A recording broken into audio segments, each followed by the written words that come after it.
Pero gracias por la oportunidad de estar aquí una vez más. Creo que esta es mi sexta o séptima vez en Cuba, 2 veces en La Habana y unas 5 veces o 6 veces en Santiago. De manera que para mí Cuba ya es como un segundo país, una segunda nación. Y le amamos mucho, lo llevamos siempre en el corazón, pensamos en ustedes, oramos por ustedes y siempre nos regocijamos al tener la oportunidad de poder regresar. Yo doy gracias a Dios por la verdad que acabamos de escuchar, gracias a David por haber enseñado de una manera tan gráfica, tan pedagógica, de una manera que usted puede irse y pensar, rumiar un poco más acerca de lo que escuchó y de la importancia de tener un estándar al que usted se somete y el que usted cuida de manera esmerada para no desviarse ni a la derecha, ni a la izquierda, ni arriba, ni abajo, y poder manejar la palabra de Dios con precisión. Yo creo que el pastor que cuida el manejo de la palabra está cuidando su vida y está cuidando la vida de sus ovejas al mismo tiempo y está honrando a Dios. Y con eso yo quiero orar para presentar este tema de suma importancia que tiene que ver con el propósito de la iglesia, la única institución que Cristo garantizó. De ninguna otra institución Cristo dijo que las puertas del Hades no prevalecerían contra ella, pero esta tiene sus garantías y por tanto no hay manera, no hay forma, no hay fuerza que la pueda hacer sucumbir. La iglesia prevalecerá. Padre, gracias te damos porque tu Hijo Jesús se matrimonió a la iglesia. Tú le diste una novia, así tú le llamas, y él dio garantías de la supervivencia de esa novia. Nosotros que formamos parte de esa iglesia queremos pedirte que por medio de tu Espíritu tú puedas ahora cuidar del comunicador, del maestro en este momento, de que él no vaya a diluir o a distorsionar tu verdad. Tú sabes que Él puede hacerlo, pero yo te pido que por medio de su Espíritu que mora en Él, tú le ayude a permanecer en la línea de la plomada y que a la vez aquellos que escuchan puedan irse habiendo sido edificados por tu Espíritu a través de tu palabra para la gloria de tu nombre en Cristo Jesús. Yo creo que algunos de nosotros pudiéramos estar pensando por qué vamos a hablar del propósito de la iglesia, algo tan conocido, tan común, tan ordinario, como que no haría falta.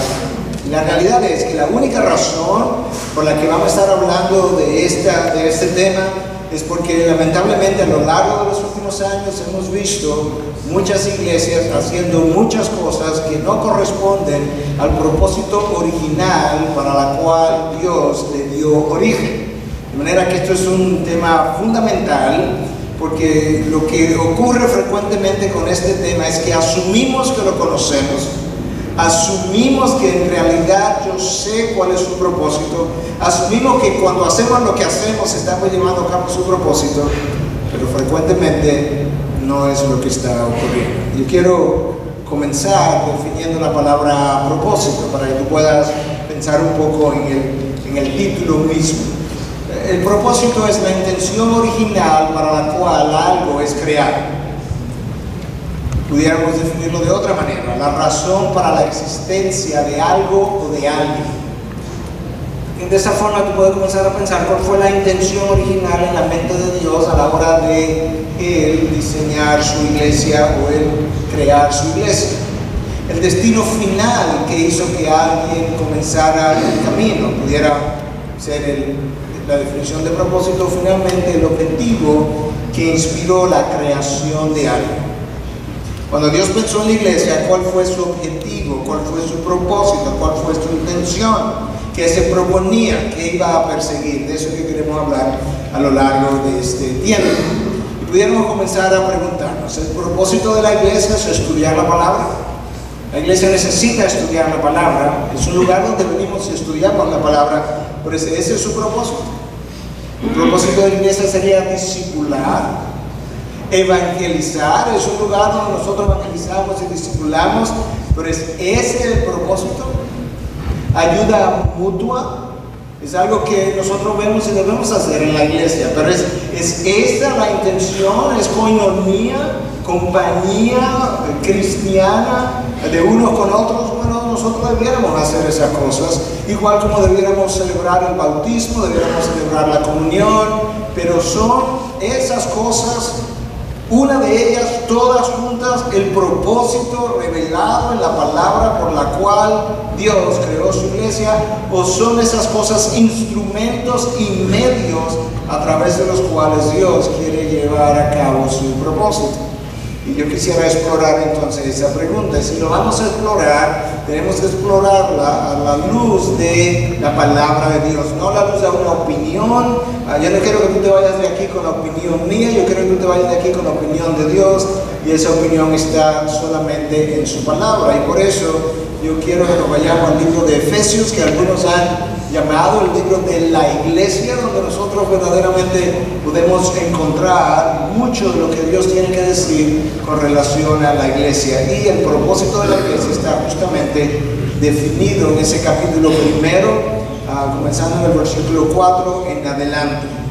Según nos escogió en Él antes de la fundación del mundo, para que fuéramos santos y sin mancha delante de Él, como hijos, para sí, mediante Jesucristo, conforme al beneplácito de su voluntad, escucha, para la alabanza de la gloria de su gracia, que gratuitamente ha impartido sobre nosotros en el amado.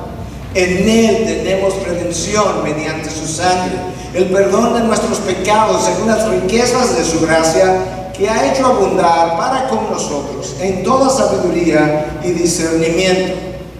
En Él también hemos obtenido herencia, habiendo sido predestinados según el propósito de aquel que obra todas las cosas conforme al consejo de su voluntad. Versículo 12 ahora. A fin de que nosotros, que fuimos los primeros en esperar en Cristo, seamos, escucha otra vez, para alabanza de su gloria. En Él también vosotros, después de escuchar el mensaje de la verdad, el evangelio de vuestra salvación, y habiendo creído, fuisteis sellados en Él con el Espíritu Santo de la promesa, que nos es dado como garantía de nuestra herencia, con miras a la redención de la posesión adquirida de Dios para la alabanza de su gloria. 3 veces en apenas 10 o 11 versículos Dios insiste que Él nos predestinó, nos llamó, nos dio salvación para la alabanza de su gloria, para la alabanza de su gloria, para la alabanza de su gloria. Dios nunca ha hecho absolutamente nada en todo el universo que no sea para la alabanza de su gloria.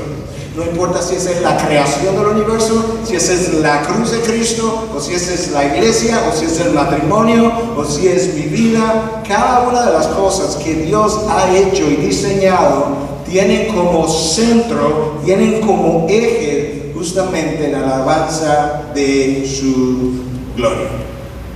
Fuimos llamados a ser santos, porque nosotros no podemos procurar la gloria de Dios en santificación. Sería una contradicción, porque la virtud número 1 de nuestro Dios es que Él es santo, santo, santo, y si tengo que reflejar su gloria, no puedo hacerlo de una manera no santificada. Y luego versículo 6, el versículo 12, el versículo 14 nos refuerzan la idea de que nosotros fuimos llamados y fuimos formados como iglesia para la alabanza de su gloria. Yo tengo que brevemente explorar entonces qué es lo que la palabra gloria implica, si ese es el propósito de la iglesia. Es un concepto complejo, tenemos una hora para abarcar todo lo que queremos decir, de manera que no tenemos el tiempo de detallar esto, pero rápidamente, en el lenguaje hebreo, la palabra gloria era kabod, que implicaba algo pesado. De manera que independientemente de lo que tú pienses acerca de la gloria de Dios, no es algo liviano, no es algo superficial, no es algo trivial. Y por tanto la iglesia no puede estar dedicada a hacer nada ni superficial, ni trivial, ni liviano, porque no sería consistente con lo que la palabra gloria incluso implica. Y si esa es su función, tú tienes que entender que lo que hacemos como iglesia es serio, sumamente serio. En el lenguaje griego, el que se escribe en el Nuevo Testamento, la palabra era doxa o es doxa. La palabra doxa tiene una historia larga. En la Sextuaginta significaba muchas veces brillantez, la brillantez del ser de Dios.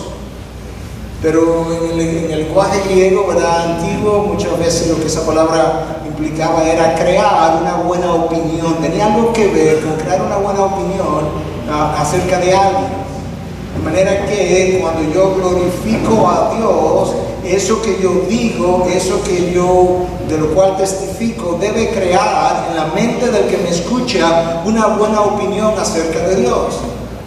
De tal forma que la iglesia, a la hora de proclamar la verdad de Dios, necesita, al proclamarla, hacerla de una forma que está agrandando en la mente del que escucha la imagen de Dios que él o ella tenía antes de escuchar esta verdad. Cuando Dios dice, cuando el apóstol Pablo dice hacerlo todo por la gloria de Dios, hacerlo todo de una manera que el que me escucha y me ve termina con una idea agigantada, agrandada de la imagen de Dios. De manera que de alguna forma la iglesia necesita hacer eso. Yo quiero explorar entonces, vamos a hacer como un paréntesis antes de regresar ahí, yo quiero explorar cómo algunas personas, iglesias, han visto la iglesia, y algunos la han visto como una institución, y ciertamente es una institución, pero es más que una institución. Cuando la iglesia funciona predominantemente como una institución y no como lo que Dios le ha llamado a hacer, el énfasis no está en la verdad de Dios, sino que está en estatutos, en reglas, en la constitución de la iglesia, en documentos. Los documentos tienen cierta importancia, pero ellos no constituyen la revelación de Dios. Nada de eso constituye la revelación de Dios.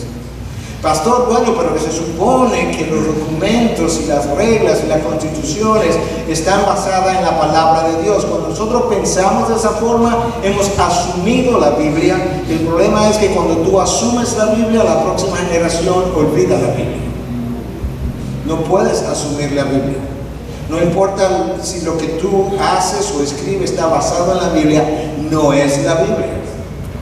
Y eso nos ayuda a nosotros a entender la importancia de ver la iglesia por lo que es. Otros en el tiempo han hecho de la iglesia, o piensan en la iglesia más bien un edificio. Y gente dentro de la iglesia dice, no, porque la iglesia, como si ellos no fueran parte de la iglesia. Pero cuando el edificio es realmente la parte más importante de la iglesia, entonces la importancia de la vida de comunidad ronda o está alrededor de cómo luce el edificio en aquellas iglesias que tienen alfombra, el color de la alfombra, el color de la pintura, el embellecimiento, pero sabes que los edificios son fríos. Y la iglesia no es nada frío, es un grupo de personas.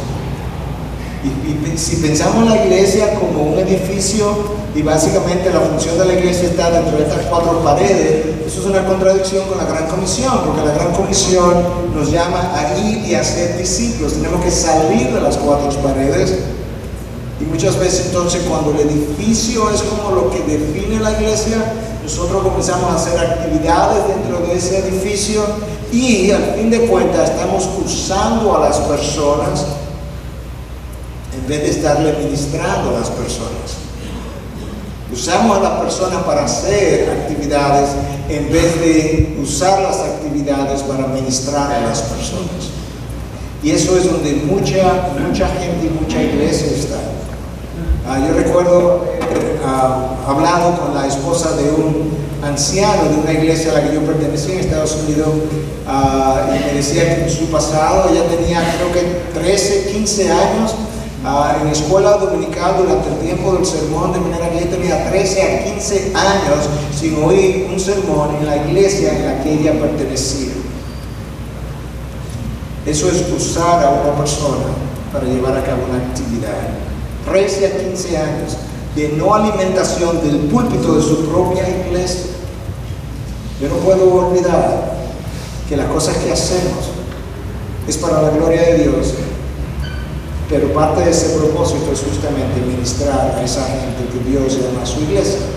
Otros ven la iglesia como una comunidad social, como entretenimiento. En una ocasión yo oí a alguien, probablemente no cristiano, pero lo escuché, iba a una iglesia evangélica y decía, no, la iglesia es buena porque cuando los hijos crecen así encuentran con quién casarse. Hello. Yo puedo hacer eso en un club social también. No necesito ir a la iglesia. Otros ven la iglesia como un centro donde yo recibo beneficio, como si fuera un centro de benevolencia y de beneficencia. Cuando la iglesia la veo como esa comunidad social, es un lugar para yo devengar beneficios. Y entonces tenemos iglesias llenas de consumidores, consumen servicios, consumen actividades. Y pensamos entonces que al dar el diezmo ya nosotros hemos cumplido, cuando en realidad se supone que si yo formo parte de la iglesia y Dios me ha dado dones para el uso en la iglesia, de alguna manera yo tengo que contribuir a la vida de esa iglesia. Y si Dios me hizo nacer en esta generación y me ha colocado en esta iglesia, Dios entiende que yo tengo un propósito en esta generación, a través de esta iglesia, para este tiempo. Y no podemos ser simplemente consumidores. Y muchas veces la gente usa la iglesia como un tranquilizante, donde yo paso la semana de lunes a sábado viviendo una vida más o menos secular. El domingo voy a la iglesia, cumplo con ir a la iglesia y siento que mi conciencia está tranquila porque yo nunca falto a la iglesia. Pero esa no es la función de la iglesia. A veces vengo a la iglesia como un lugar de evangelización, y ciertamente la iglesia es un lugar que debe hacer evangelismo. Pero cuando la iglesia es vista básicamente como un lugar de evangelización, y todos los domingos yo tengo un mensaje de evangelización, un mensaje de evangelización, un mensaje de evangelización, el que tiene 10 años en la iglesia está literalmente re-evangelizado, sobremojado, está hambriento, quiere algo más y se va de la iglesia porque él necesita otro alimento, no porque él haya crecido por encima del evangelio, sino porque lo único que escuchó por 10 años fue el mismo evangelismo que escuchó cuando nació de nuevo por primera vez. Y en América Latina eso ha generado, yo lo he escuchado, yo lo he visto en diferentes naciones, ha generado lo que ha sido llamado el fenómeno de la puerta de atrás. 50 personas entran por la puerta de adelante, 50 personas salen por la puerta de atrás. Y la iglesia no crece, es como un revolving door, como una puerta que se remueve, ¿verdad? De esta manera. ¿Por qué? Porque un grupo entra y otro grupo sale. Un grupo entra y 20 años después tenemos el mismo tamaño. Tenemos 1000 personas que hicieron profesión de fe. ¿Y cuántas personas tenemos? Las mismas 200 personas, 50 personas. Porque hay un fenómeno de la puerta de atrás, reconocido y descrito y nombrado de esa manera. Otras veces vemos la iglesia, o mejor dicho, cuando vemos la iglesia predominantemente y solamente como un lugar de evangelización, queremos crear música agradable para atraer al incrédulo, y se nos olvida que la música no es simplemente música, es adoración, y que la adoración es primordialmente para nuestro Dios y para aquel que ya conoce a Dios, porque el incrédulo por definición no puede adorar a Dios. Dios puede Él usar la adoración, pero yo no puedo yo usar la adoración, porque la adoración es algo que yo uso, es algo que yo rindo a mi Dios. Esa es la diferencia. Entonces yo tengo que entender justamente cuál es el propósito de la iglesia. Lamentablemente, en los últimos años, y último no quiero decir 20, yo creo que esto tiene un tiempo circulando, la iglesia ha llevado a cabo su misión de una manera muy antropocéntrica. Ha tomado al hombre y lo ha colocado en el centro de ese círculo, en el centro del universo. Y eso en gran parte, en Occidente, se lo debemos al siglo de la iluminación, al siglo de la razón, donde el hombre se creció y entonces ahora Dios es desplazado y el hombre pasa a ocupar el centro de lo que la vida es. Y de esa misma manera la iglesia ha puesto al hombre en el centro y Dios no está en el centro de lo que verdaderamente la iglesia es. El problema es que cuando el hombre está en el centro, el evangelismo es antropocéntrico, y esto es lo que ocurre. Cuando el hombre está en el centro, el fin justifica los medios. Como el hombre está perdido y el hombre es el centro y el hombre es el motivo y el hombre es el propósito, ahora yo voy a usar cualquier medio, aunque no honre a Dios, para alcanzar a ese hombre. Y se me olvida que para Dios es tan importante el fin como los instrumentos a través de los cuales yo llevo a cabo el fin. Y nosotros hemos visto mucho evangelismo ser hecho a través de medios no solamente antropocéntricos, pero que realmente le roban la gloria a Dios. Y lo que ocurre cuando nosotros vemos eso es que vemos muchas profesiones de fe, pero pocas posesiones de fe. La gente profesa pero no posee la fe. Y eso es lo que hemos visto a lo largo de América Latina. Entonces las formas para Dios son tan importantes como los resultados. A veces vemos la iglesia entonces como un lugar de instrucción, y es un lugar de instrucción. Yo no quiero negar el hecho de que la iglesia es una institución, yo no quiero negar el hecho de que la iglesia es un lugar para evangelizar, es un lugar para discipular, es un lugar de instrucción, pero no es predominantemente eso. Y entonces creamos superdoctores, doctores en Biblia. Pero ¿sabes qué?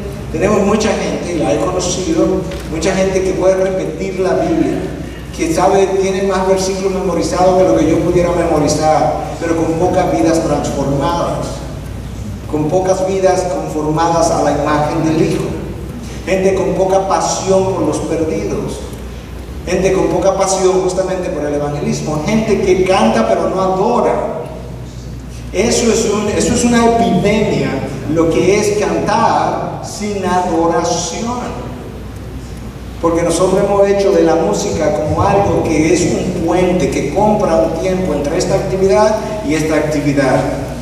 Como si la música fuera algo que yo la llevo a cabo para uso, como algo que yo uso en vez de algo que representa una adoración que yo rindo a mi Dios y que prepara la mente y el corazón, comenzando por el predicador mismo.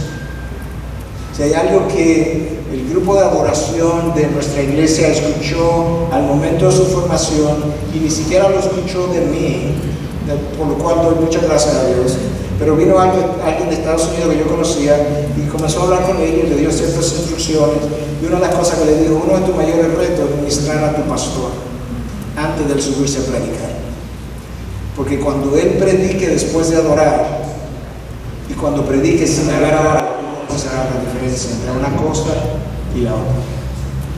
Y tenemos que cuidar el envanecimiento cuando hacemos de la iglesia un centro básicamente de instrucción, donde ahora sabemos mucha Biblia y ahora somos tan superiores y ahora ya no necesito el evangelio y ahora veo a los otros hermanos con desdén porque ellos no están donde yo estoy, y adquiero una conducta fariseica como la vimos en el primer siglo.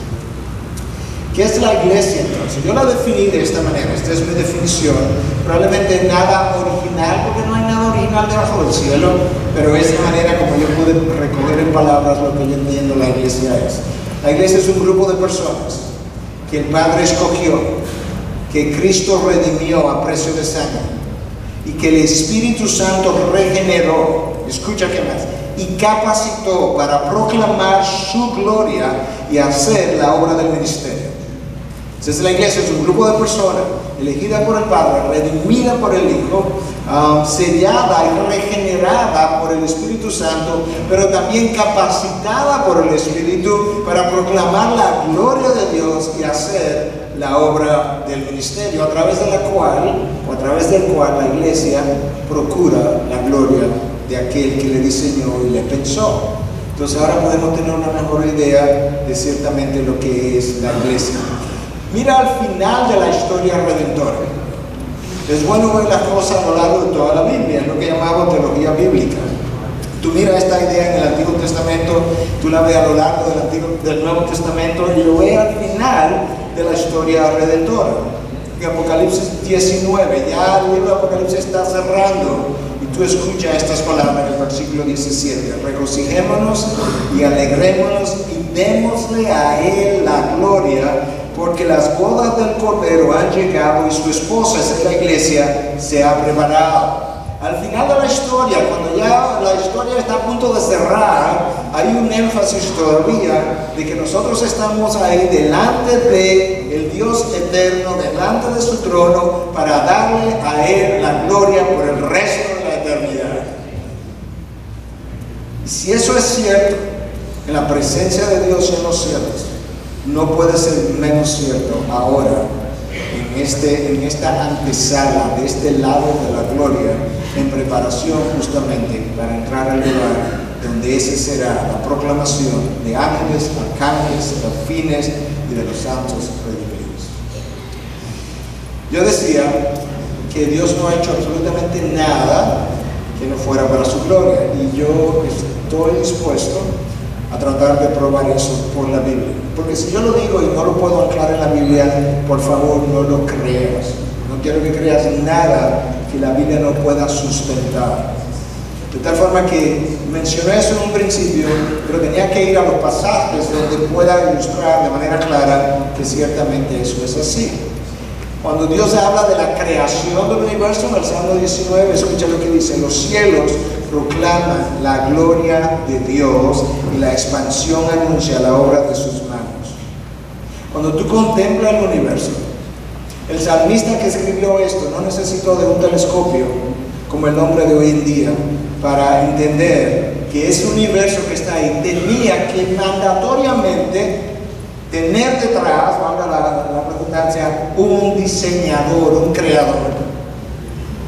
Pero el hombre, cuando pasa a ser el centro de esa historia, ahora necesita toda la ciencia para pensar y finalmente comenzar a decir: yo creo que esto es un diseño inteligente. El salmista lo dijo con simplemente su visión natural, ver el universo y decir: ciertamente estos cielos proclaman la gloria de Dios, proclaman su poder, proclaman su sabiduría, proclaman su majestad, proclaman su soberanía, porque nada se mueve, nada choca, nada se sale de su órbita a lo largo de los siglos. Todo parece funcionar armónicamente, y el salmista estaba como dirían en inglés, delante de la creación de Dios. El universo, como dice la ciencia, continúa expandiéndose. Yo creo que es una buena forma de Dios decir: no tengo fin, no tengo límites, soy infinito. De manera que mientras el universo proclama mi gloria, que se siga expandiendo, porque refleja que ciertamente así yo soy, no tengo límites, nada que pueda impedir mi ser, nada que me contenga. Ese es el universo. Pero el universo proclama la gloria de Dios y proclama atributos o la gloria de ciertos atributos, pero no proclama, el universo no puede proclamar la gracia de Dios, el amor de Dios, la justicia de Dios, la misericordia de Dios. Pero cuando tú tienes a Cristo colgado en la cruz, en un madero, derramando sangre por pecadores y diciendo: Padre, perdónalos porque no saben lo que hacen, esa cruz pone de manifiesto la gloria de nuestro Dios, la gloria de su gracia, la gloria de su amor, la gloria de su misericordia. Y ahora tú tienes atributos que el universo no puede proclamar, siendo proclamado desde la cruz para alabanza de tu gloria. Y Cristo habló de esa hora como la hora de mi glorificación. No la hora de mi sufrimiento, la hora de mi glorificación. Escucha a Cristo hablando en Juan 12, 27 al 28. Ahora mi alma se ha angustiado. ¿Y qué diré? Padre, sálvame de esta hora. Pero para esto he llegado a esta hora. Padre, glorifica tu nombre. ¿Cuándo? En esta hora. Entonces vino una voz del cielo: y le he glorificado y de nuevo le glorificaré. ¿Cuándo? Cuando te cuelgues ahí y el mundo pueda ver que tanto amó Dios al hombre, tanto amó Dios al mundo, que dio a su Hijo unigénito, que todo aquel que crea en Él no se pierda, mas tenga vida eterna. La hora de la glorificación. El universo creado para la gloria de Dios, la cruz glorificando a Dios. Si eso no te convence, nos regresamos otra vez al Antiguo Testamento y vamos a ver otro texto de manera clara donde Dios dice que Él ha hecho todo para su gloria. Escucha Isaías 43:7. a todo el que es llamado por mi nombre, y a quien he creado para mi gloria, quien he formado y a quien he hecho. Tú tienes una razón de existir, su gloria, no tienes otra. A todo el que he llamado por mi nombre, para mi gloria. Si el hombre no entiende esto, si la iglesia no entiende esto, el hombre estará en el centro del plan de redención y no Dios. Y lo que ocurre es que cuando tienes al hombre en el centro del plan de redención, ese hombre humaniza a Dios, diviniza al hombre, y de repente tú comienzas a hacer las cosas de manera humanista y de una forma que no le trae gloria a Dios, sino que simplemente engrandece al hombre. Y es esa la razón de la falta de poder, una de las razones, quizá una razón importante, de la falta de poder en la iglesia de hoy en día. La predicación tiene que glorificar a Dios. Nuestras vidas tienen que glorificar a Dios. La iglesia como institución tiene que glorificar a Dios. El que me escucha hablar, el que me escucha, el que me ve vivir, tiene que entender que yo estoy persiguiendo la gloria de nuestro Dios. Porque ya sea que tú comas o bebas o hagas cualquier otra cosa, hay una sola razón para hacerlo, es la gloria de nuestro Dios. ¿Qué queda fuera de cualquier otra cosa? Cuando el apóstol Pablo quiso ayudarnos a entender que no hay otra razón para vivir que no fuera la gloria de Dios, se fue a buscar ilustraciones de las más simples posibles. Cuando comas, que sea para la gloria de Dios. Orar, dar gracias a Dios por la comida y luego comenzar a condenar la comida y a criticar la comida, eso no es una manera de glorificar al Dios a quien le acabamos de dar gracias por la comida que está ahí delante de mí. Ya sea que comas o bebas o cualquier otra cosa. Debajo de cualquier otra cosa, ¿saben qué cae? Cualquier otra cosa. Ahí está el texto, 1 Corintios 10:31, que yo acabo de citar. Piensa en eso. Entonces, cuando evangelices, tienes que hacerlo para la gloria de Dios. Cuando discipules, tienes que hacerlo para la gloria de Dios. Cuando bautices, tienes que hacerlo para la gloria de Dios. Cuando celebres la Santa Cena, tienes que hacerlo para la gloria de Dios. Cuando hagas una boda, tienes que hacerlo para la gloria de Dios. Cuando hagas un funeral, tienes que hacerlo para la gloria de Dios. Cuando hagas una consejería bíblica, tienes que hacerlo para la gloria de Dios. Esa es la única forma de llevar a cabo el propósito para el cual la iglesia fue constituida. Mira otra forma como la palabra nos deja ver parte de ese propósito para la iglesia, en Efesios 3:10, a fin de que la infinita sabiduría de Dios, alguna Biblia dice la multiforme sabiduría, sea ahora dada a conocer por medio de la iglesia a principados y potestades en los lugares celestiales. Yo no sé cómo eso ocurre, pero yo lo creo.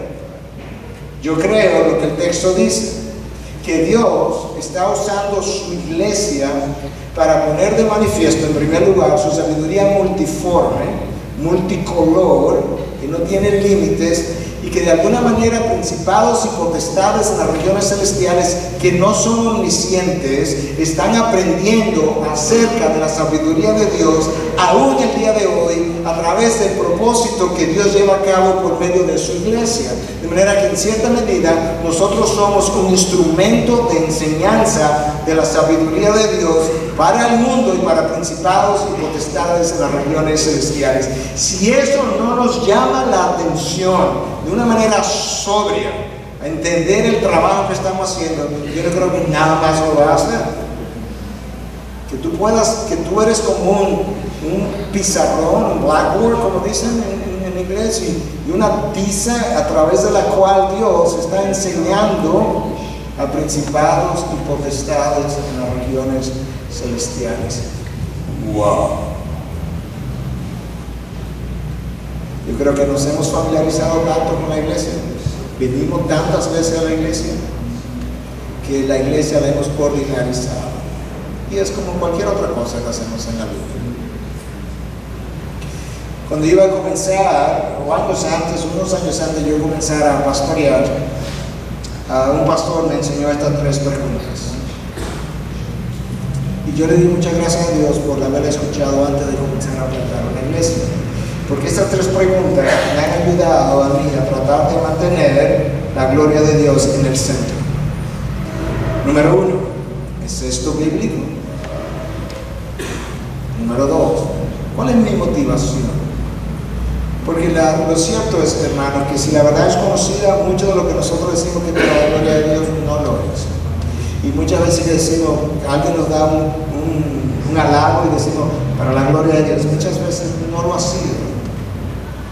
Esa es la realidad, si somos sinceros. ¿Cuál es mi motivación? ¿De quién es la gloria? Cuando todo es dicho, cuando todo es hecho, cuando yo acabo de predicar, cuando acabo de enseñar, cuando me bajo del púlpito, ¿de quién se llevó la gloria? Porque nosotros somos muy dados a llevar nosotros la gloria, y si no nos cuidamos, los halagos de aquellos que escuchan nos llevan a llevarnos la gloria. Yo recuerdo la historia que leí de Spurgeon en una ocasión, que él bajó del púlpito y se encontró con una señora que le dijo, pastor, ese fue el mejor mensaje que yo jamás haya escuchado. Yo creo que no hay nadie en el mundo que pueda predicar un mensaje como eso. Y Spurgeon le dijo, sí, antes de bajar del púlpito, el diablo me dijo lo mismo. Nosotros tenemos que cuidar nuestros corazones, porque al final Spurgeon predicó para la gloria de su Dios a quien él le sirvió, pero Satanás va a tratar de robarte eso. Función de la iglesia, el propósito, la gloria de Dios, pero cómo Dios está llevando a cabo eso. Bueno, lo primero que hizo fue que nos sacó del mundo. La palabra iglesia viene de un vocablo, eclesia, fuera, iglesia de la raíz caleo, llamado fuera, hemos sido llamados fuera. Hay un pasaje bíblico donde yo pueda anclar esa idea así, claro, está en la palabra. Si lo vamos a enseñar, pero está en la palabra. Primero de Pedro 2:9. Pero vosotros sois linaje escogido, real sacerdocio, nación santa. Primero de Pedro 2:9. Linaje escogido, real sacerdocio, nación santa, pueblo adquirido para posesión de Dios, a fin de que anunciéis las virtudes de aquel que os llamó de las tinieblas a su luz admirable. Ahí me encontraron, en las tinieblas, en la oscuridad. Me sacaron de allí y me trajeron a su luz admirable para una sola razón: proclamar las virtudes de aquel que ha hecho justamente el llamado. Y la primera virtud de este Dios es su santidad y su gloria. Y para eso me llamaron. Escucha lo que el texto también dice: vosotros sois. No dice vosotros llegaréis a ser, vosotros pudierais llegar a ser. No, vosotros sois. Cuando no me comporto de esa manera, no es porque no lo soy, es porque no he querido comportarme por lo que ya soy.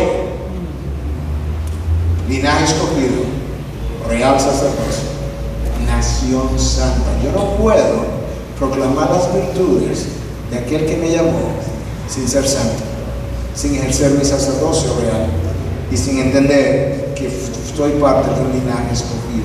Me llamaron fuera del mundo, pero Dios no solamente me llama a alejarme de algo, siempre me llama a acercarme a algo. Y este es el mundo, me sacó del mundo, pero no puedo permanecer en un lugar neutro, tengo que acercarme a Él, donde está su luz admirable. De manera que tengo que recordar que una vez yo salí del mundo, tengo que seguir caminando en dirección de donde Él está, de tal forma que en esa manera yo voy santificándome y adquiriendo la imagen del Hijo. Pablo le escribe a Timoteo,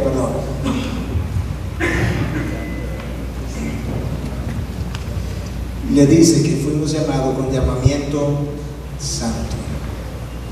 Llamamiento santo. La razón por la que estoy enfatizando eso es porque la única forma que yo puedo procurar la gloria de Dios es si al mismo tiempo yo estoy procurando la santificación de mi vida, porque lo contrario le roba gloria a Dios. No permite ver dentro de mí el poder transformador del Espíritu Santo. Cuando vivo como el mundo no puede percibir, y mis hermanos alrededor tampoco, el poder de transformación del Espíritu que mora dentro de mí. Gracias, Alex. Está bien. Porque no lo estoy dejando ver en la manera como estoy caminando. Por eso cuando Pablo le escribe a los Gálatas, le dice: a libertad de la esclavitud del pecado nos llamó Dios. Si me llamaron a la libertad de la esclavitud del pecado, no puedo seguir caminando como si yo fuera esclavo del pecado, porque no lo soy. Y de nuevo, la razón por la que enfatizo esa parte práctica de nuestro modo de vivir es porque para perseguir la gloria de Dios, yo tengo que perseguir al mismo tiempo, por medio de su palabra, la santificación de mi vida. Entonces esa iglesia que fue llamada con este propósito necesita ciertas condiciones, y esas condiciones justamente son aquellas que queremos abarcar durante este tiempo, y por eso el ministerio Nine Marks ha constituido este tipo de seminario que le llaman Nine Marks, o 9 marcas de la iglesia. Esas 9 marcas rápidamente, de la forma como ellos las han definido, están aquí.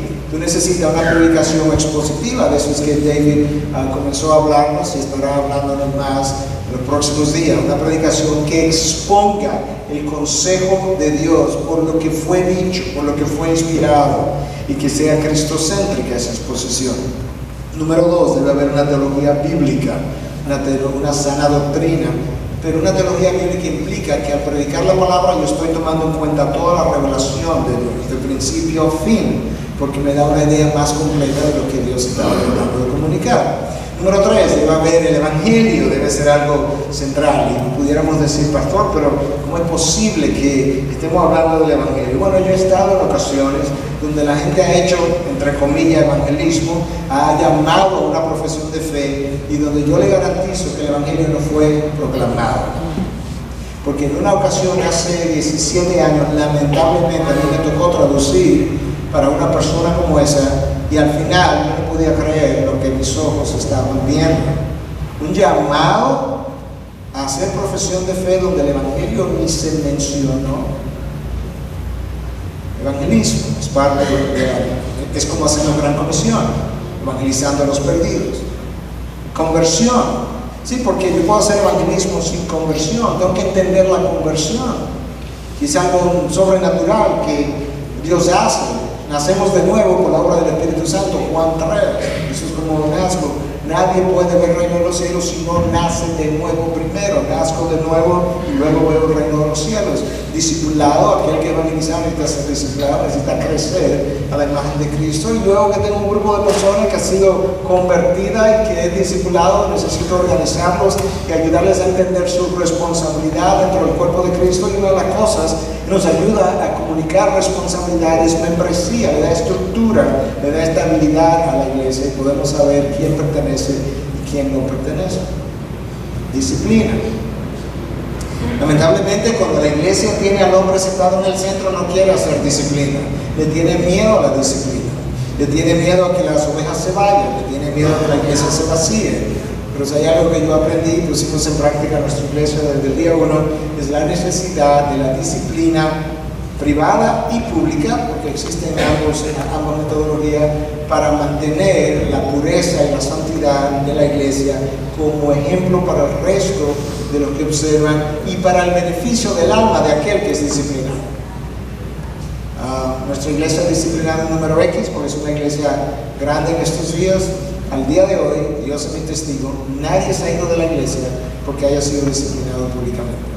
Todo depende de cómo tú lleves a cabo la disciplina. Y necesitas un liderazgo, y ese liderazgo necesita ser piadoso. Creo que consumí mi tiempo, necesito avanzar y ir cerrando. Tú no puedes proclamar la gloria de Dios sin vidas santificadas, ya lo mencioné. Nuestra iglesia tiene valores no negociables, en inglés se llaman core values. Uno de ellos es vidas transformadas como la única medida del éxito. No es el tamaño de la iglesia, no es si la iglesia tiene aire acondicionado, no es si la iglesia tiene asientos acolchados, no es si plantamos 8 o 9 iglesias. Nada de eso necesariamente implica que estamos predicando el evangelio. Hay mucha gente haciendo eso que no necesariamente está predicando el evangelio. De hecho, la iglesia más grande en Estados Unidos, de Joel Osteen, no predica el evangelio, y es la iglesia más grande. De manera que eso no es señal de éxito bíblico. Vidas transformadas, la única medida del éxito. El carácter es más importante que el talento. De manera que a la hora de cantar, a la hora de orar, a la hora de predicar, yo tengo que recordar que tiene que haber un carácter que respalde mi función. Tener a alguien predicando la palabra o liderando oración cuya vida no se corresponde con el estándar, no va a rendir buen resultado. Creo que ya hablé de esto, de manera que voy a avanzar. La iglesia primitiva, rápidamente. La iglesia comienza a predicar el evangelio. ¿Qué comienza a caracterizar? Ahí está en la palabra. En el libro de los Hechos, al principio. Es la iglesia que nació y comenzó a exhibir características propias de la predicación de la palabra. Hechos 2, 41 al 42.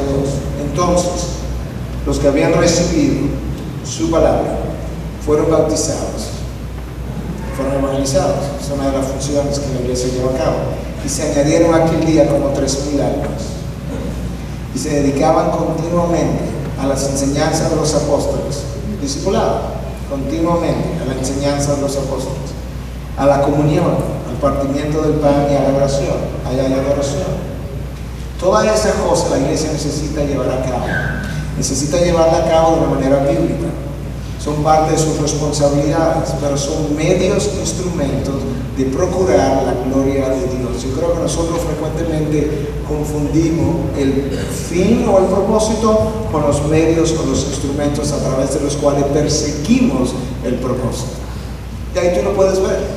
Tú puedes ver de manera natural que ciertamente el crecimiento no esperado de una iglesia bajo persecución como esta se dio justamente porque estos hombres y mujeres, en este caso hombres en particular, procuraron predicar la palabra, creerle a Dios y creer en el poder de transformación de esa palabra. Una de las cosas que hoy en día ha pasado es que muchas veces el predicador no cree, él mismo no cree en el poder que la palabra tiene. En una ocasión alguien le preguntó a John MacArthur que cuál era el éxito, la clave del éxito de su iglesia, y esa persona, y MacArthur le respondió, la predicación no adulterada de la palabra, y esa persona le dijo en inglés, y luego le traduzco, give me a break. Como, ¿quién te va a creer eso? Ese fue un pastor. Él no podía creer que una iglesia puede crecer básicamente basada en la predicación no adulterada de la palabra. Ese es un pastor que no tiene confianza en la palabra de Dios. Si hay algo que Pablo le dice a la iglesia tesalonicense, es lo contento, lo gozoso que él estaba, porque cuando ellos recibieron la palabra de Dios, la recibieron como lo que realmente es, como la palabra de Dios, no como la palabra del hombre. La iglesia tesalónica, cuando tú lees acerca de ella, tiene condiciones extraordinarias. Yo estoy justamente en medio de una serie, ahora la hice precisamente porque me parece que las cosas que Pablo dice acerca de la iglesia son extraordinarias, pero yo entiendo que la única razón por la que ellos tuvieron ese fruto y se constituyeron en ejemplo de iglesias en Macedonia, en Acaya y mucho más allá fue precisamente porque recibieron la palabra por lo que es la palabra de Dios, no la palabra de hombre. No ayudada por ciencias sociales y psicología y sociología, todo eso, no, la palabra, por lo que es. Tiene un poder intrínseco. La palabra que creó el universo, la palabra que sostiene el universo. Versículo 44 y 45 del mismo libro de los Hechos, capítulo 2. Todos los que habían creído estaban juntos y tenían todas las cosas en común. Vendían sus propiedades y sus bienes y los compartían con todos según la necesidad de cada uno. Eso no fue una metodología, eso no fue una campaña de vender cosas y regalar a los que no tenían. Ese fue el fruto natural de personas transformadas por el poder de la palabra, cuya mente ya no estaba en este mundo temporal, sino en las cosas venideras, y por tanto les resultaba natural deshacerse de las cosas de este mundo y compartirlas con aquellos que no tenían. Nosotros estamos tan acostumbrados, tan occidentalizados, que nosotros de todo queremos hacer un programa, una campaña, una metodología e industrializar. Y si a una iglesia no le da resultado, ahorita queremos industrializar esa metodología, porque a fulano le dio resultado. Y cuando nosotros hacemos eso, nosotros se nos olvida que si el Espíritu de Dios no está detrás de lo que se está haciendo, no hay campaña, no hay metodología, no hay nada que tú puedas hacer que va a rendir los frutos que son propios, exclusivos del Espíritu de Dios. Y el Espíritu está dispuesto a endosar esa cosa cuando la iglesia está persiguiendo su propósito, la gloria de Dios. En ese texto escucha todo lo que estaba ocurriendo. Todos estaban juntos, había unanimidad, no estaban divididos, no estaban diciendo yo soy de Pablo, yo de Cefa, yo de Apolos, como la iglesia de Corinto. El texto dice que fueron llenos del Espíritu Santo, había llenura, no llenos del hombre, llenos del Espíritu de Dios. Ellos hablaron la palabra con valor, hablaron con valor como fruto del Espíritu Santo, de su llenura. La congregación pasó a tener un solo sentir, por eso vendían y compartían, testificaban con gran poder. Eso no es emocionalismo. Nosotros los latinos somos muy emocionales y pensamos que si nos emocionamos ahí está el poder. No. Nosotros confundimos a veces ruido con poder. Un carro viejo puede hacer mucho ruido, pero no tiene mucho poder. Y a veces confundimos actividad con propósito. Una mecedora tiene mucha actividad, pero no va para ningún sitio. ¿Te das cuenta? Que el propósito no es ruido ni es actividad. Es algo bien definido y en este caso definido por Dios. El texto, el libro de los Hechos, 2, 3, 4, dice que había gracia abundante. ¿Tú estás oyendo eso? Si tú ves una iglesia donde hay gracia abundante, el resto de lo que tú veas es simplemente el fruto natural de la gracia de Dios operando en el corazón y en la mente de los hombres.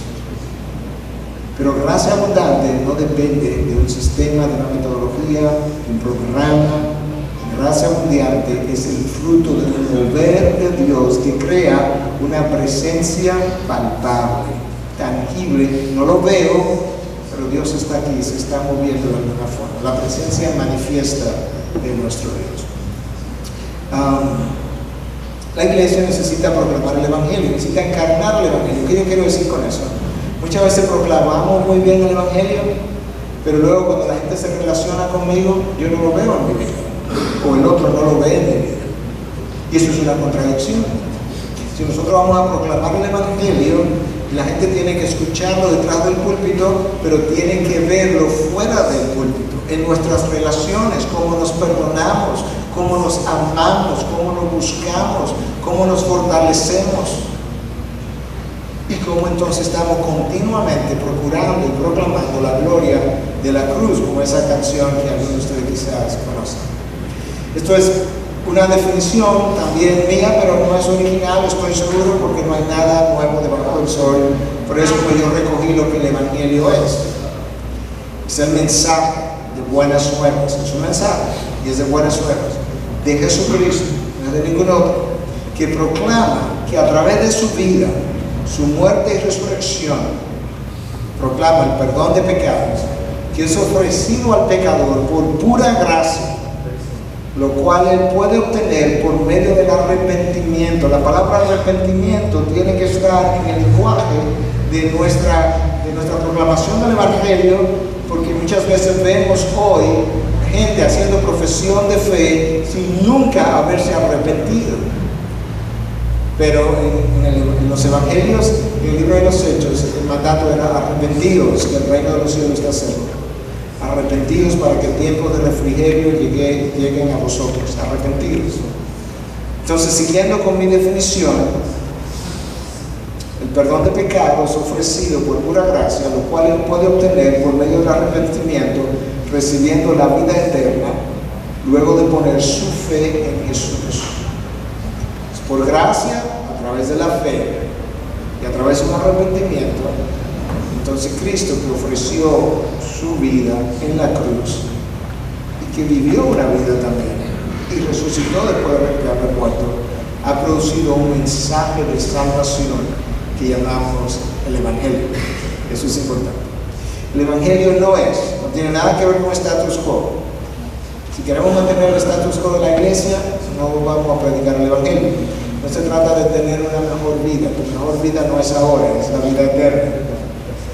No podemos hablarle al otro de Dios es amor y Dios es amor y Dios es amor, pero eso no es el Evangelio. El Evangelio es mucho más que eso. Justamente fue la santidad y la justicia de Dios que demandaron la cruz.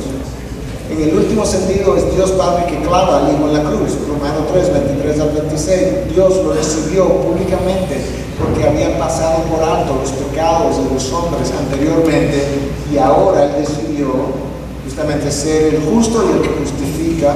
¿Y cómo lo hizo? Exhibiendo a su Hijo en la cruz. No podemos decir a la gente, Jesús quiere ser tu amigo, Jesús quiere ser tu amigo, Jesús es tu hermano, sí, Él es todo eso y todo eso es verdad. Eso no es el Evangelio. No es un mensaje social y de moralismo, es mucho más que eso. El Evangelio, escucha, es el poder de Dios para salvación. Es lo que contiene el poder capaz de abrir los ojos del hombre, de convertir el corazón de piedra en corazón de carne, de liberar la esclavitud, la voluntad de la esclavitud al pecado. Satanás conoce eso mejor que nosotros, por eso Él ha tratado todo el tiempo de destruir el Evangelio, de diferentes maneras. Cuando Cristo iba camino a la cruz, Pedro le sale al encuentro y dice, no, que jamás te acontezca eso, Señor, tratando de detener el Evangelio, porque Satanás sabía cómo se iba a construir el Evangelio. Era a través de la cruz, donde los poderes de las tinieblas quedaron desarmados. Satanás ha tratado de cambiar el Evangelio. Y han surgido grupos como el arianismo, que negaba la divinidad de Cristo, el gnosticismo, que negaba que Cristo hubiese encarnado. Satanás ha tratado de mezclar el Evangelio. En la iglesia de Gálatas trató de hacerlo. Gracias a las obras. Y Pablo tiene que reprenderlos. Ha tratado de reinterpretar el Evangelio a través de la liberación o del mismo Evangelio de la liberación que se hizo tan popular en América Latina. Satanás ha diluido el Evangelio y aquí yo tengo que ser cuidadoso porque algunos de ustedes quizás han participado en campañas donde se usan las 4 leyes espirituales. A mí no me cabe la menor duda que los diseñadores de esa metodología tenían la mejor intención del mundo. Lamentablemente las 4 leyes espirituales solamente hablan en los 4 casos del amor de Dios y la oración del pecador, donde se le da gracia a Dios por perdonar nuestros pecados, y en ninguna parte contiene un llamado al arrepentimiento. Te la puedes leer todas las veces que tú quieras. Yo le doy gracias a Dios por perdonar mis pecados sin nunca haber entendido que yo soy un pecador al principio de la oración. Y Él ha tratado de distraernos del Evangelio a través del moralismo y todo lo demás. A través del moralismo, donde nosotros convertimos la relación de que hablaba David en una religión. Creamos reglas, tradiciones, las seguimos y nos sentimos en el mover de nuestras iglesias como si Dios estuviera con nosotros. Porque eso es uno de los problemas, es que tú te acostumbras tanto a predicar, a bautizar, a enterrar, a dar consejería, que si Dios retirara su presencia manifiesta, su gracia en operación, tú y yo continuaríamos haciendo las mismas cosas y nuestras actividades nos convencerían de que Dios no se ha alejado de nosotros. Porque estamos muy programáticos. Y como advertencia decía, tú llegas al libro de Apocalipsis y está Cristo en medio de la iglesia haciendo que disciplinando su iglesia. Y a cada una la disciplina con diferentes cosas. Pero están iglesias reales. Entonces fueron iglesias que se plantaron a través de la predicación. Y llega un momento que la iglesia de Sardes y le dicen, ¿sabes qué, Sardes? Tú puedes lucir muy bien, pero tú estás muerto. Tienes fama de que estás viva, pero tú estás muerto. La iglesia de Éfeso fue una iglesia pristina, por ahí pasaron los mejores predicadores. Ahí tuvo Pablo, ahí tuvo Timoteo, ahí terminó Juan, por ahí pasó Apolos. ¿Qué más tú quieres? Y Cristo le dice, ¿sabes qué? Yo tengo un problema contigo. Tú tienes buena doctrina, tú has descubierto los falsos apóstoles. ¿Te das cuenta que no hay nada nuevo debajo del sol? Ya había falsos apóstoles en esa ocasión. Pero yo tengo un problema contigo. ¿Sabes cuál es? Tú has llegado a amar más la doctrina que al Dios de la doctrina. Te has olvidado de tu primer amor. Y yo no estoy en el centro de tu vida. Esas iglesias murieron. Todas. La iglesia de la Odisea. Yo conozco tus obras, que ni eres frío ni caliente. Ojalá fueras frío o caliente. Así que puesto que eres tibio y no frío ni caliente, te vomitaré de mi boca. una catedral de Alemania, cierro con esto.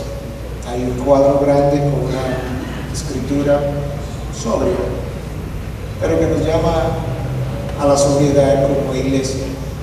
Se llama El Lamento de Cristo. Creo que la catedral de Wittenberg. Se me llama Señor y no me obedeces. Me llamas luz y no me ves. Me llamas camino y no me caminas. Me llamas vida y no me vives. Me llamas sabio y no me sigues. Me llamas justo y no me amas.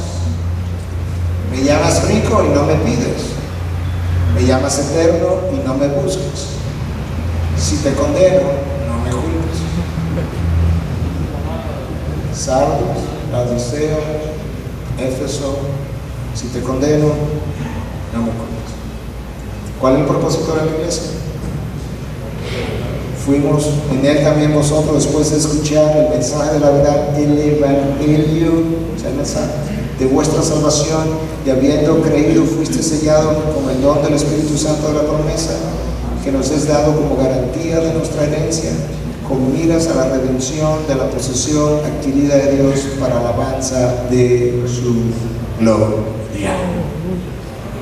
Ese es el propósito de la iglesia. Padre, gracias por la oportunidad de revisar tu palabra,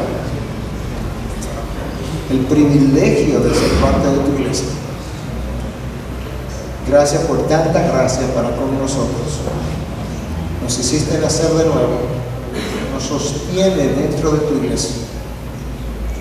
Ayúdanos a nosotros, por medio de esa misma gracia, a llevar a cabo nuestro propósito, la proclamación de la gloria de tu ser en Cristo Jesús.